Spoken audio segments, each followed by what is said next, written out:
Hi, all. This is Terry Rathburn with STEM Center, South Carolina, and today I'm going to be showing you how to take something you might do hands-on in your classroom and turn it into a remote learning opportunity. The example I'm going to share with you today is a card sort.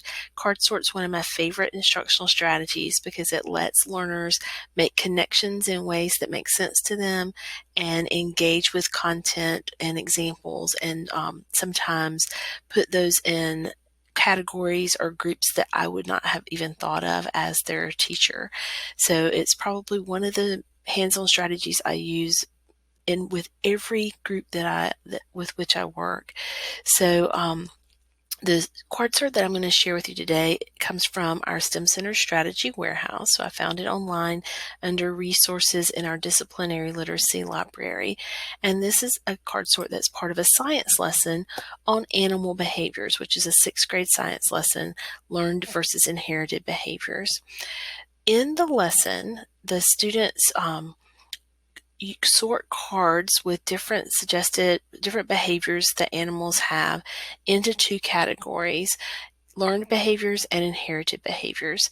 So normally the way this looks in the classroom is I print these cards on cardstock, cut them out, and provide a set for each student or student group, and then they sort them into those two categories of learned behaviors and inherited behaviors.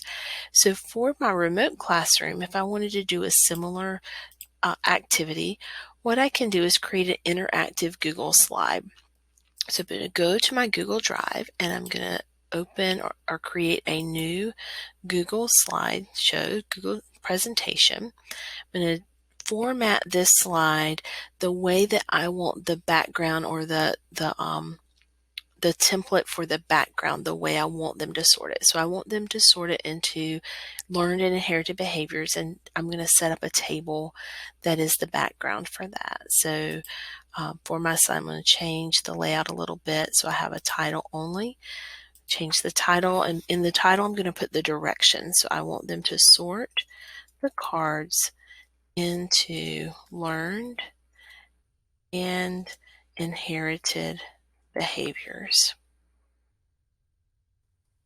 And I can go ahead at this point and format my title. Maybe I want it to be a different color to stand out to students. Maybe I want to increase the font size a little bit and center it so it looks nice. Then I'm going to create the places that I want them to use to sort that behavior. So I'm going to insert a table here, since we're talking about sorting into two behaviors. And again, I'm going to format this table the way I want it to look on my slide. Move it up just a little bit. Put my two titles in there. So I want learned behaviors and inherited behaviors.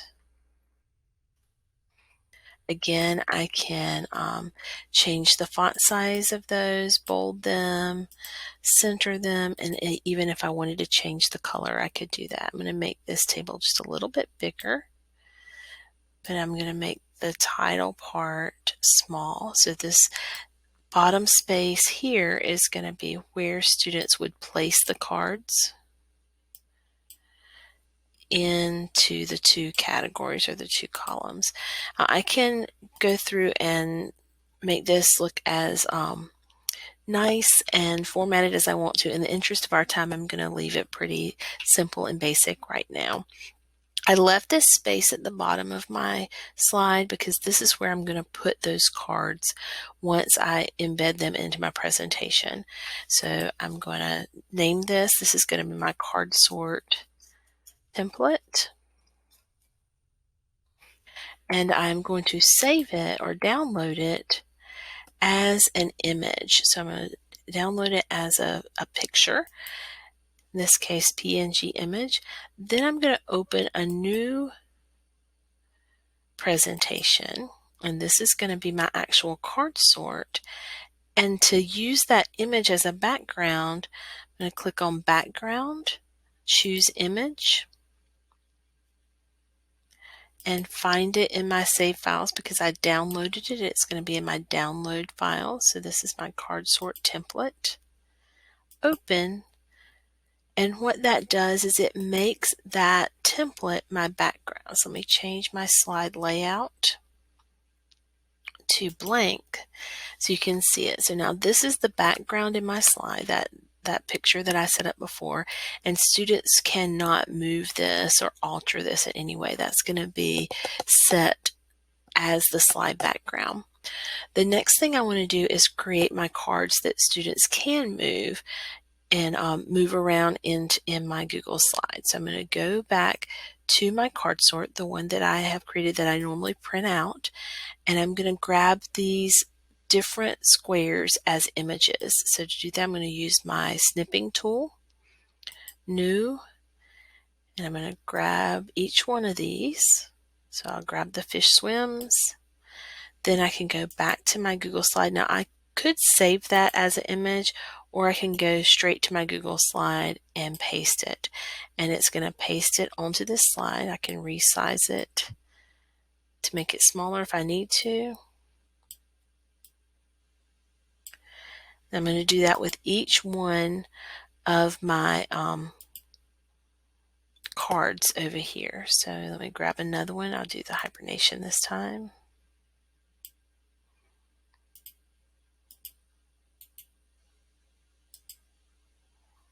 Again, I want to resize it.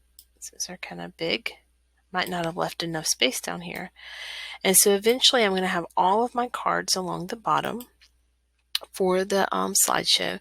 For students, what I would want to do is maybe put up at the top group name. So I'm going to insert a text box here and put name or group members. Let me do that. Group members. And so then I can copy this slide and paste it multiple times. So I'm going to paste it. So maybe I have 5 groups in my class. So I would make 5 copies of the slide, and each group would be assigned a different slide. When they access the shared slide, they would first add their names beside group members so I know whose slide it is, and then they can interact with these cards and move them to where they go. So we know hibernation is a inherited behavior, and we would talk about why we think that, or fish swimming inherited behavior. We move them where we think that they need to go, and any of our students could move those. I hope you enjoy this presentation, and I hope you find it useful.